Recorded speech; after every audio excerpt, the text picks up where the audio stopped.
जय गोयल गोयल गोयल गोयल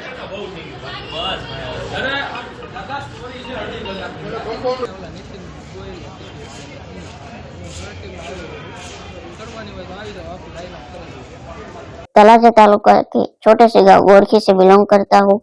मेरे father mother किसान है और मजदूरी करते हैं। मेरे 7 बहनें हैं और एक छोटा भाई है जो अभी बीएड में स्टडी कर रहा है। मेरी 3 फीट हाइट है और 80 केजी वेट है।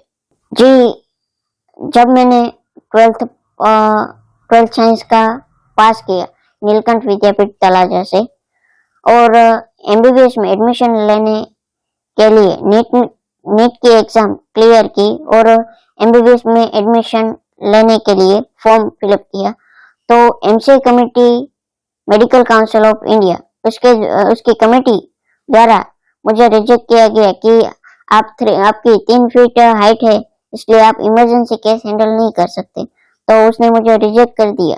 मैंने ये रिजेक्शन की बात नीलकंठ विद्यापीठ तलाजा के प्रिंसिपल डॉक्टर दलपत भाई कातरिया और रेवती सरवैया से की कि सर ऐसा हुआ है तो अब आगे क्या करें।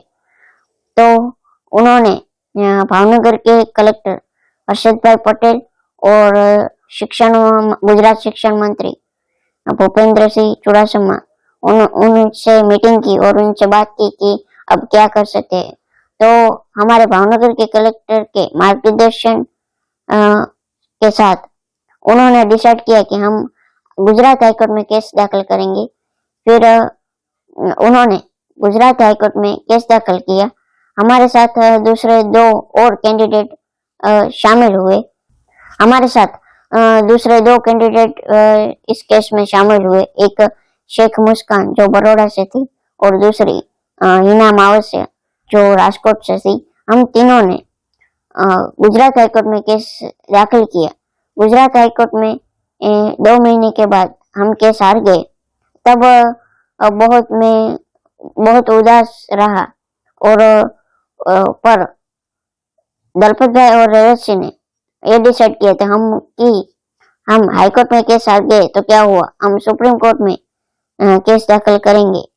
फिर हमने सुप्रीम कोर्ट में केस दाखिल किया और सुप्रीम कोर्ट का 2018 में जजमेंट आया कि आपको एमबीबीएस में एडमिशन मिल सकता है। इसलिए पर उस समय 2018 में एमबीबीएस के एडमिशन की प्रोसेस खत्म हो गई थी। इसलिए सुप्रीम कोर्ट ने ये ऑर्डर दिया कि आपको 2018 में नहीं पर 2019 में एमबीबीएस में एडमिशन मिलेगा। इसलिए मैंने 2019 में गवर्नमेंट मेडिकल कॉलेज भावनगर में एमबीबीएस में एडमिशन लिया और ऐसे मेरी एमबीबीएस की जर्नी स्टार्ट हुई।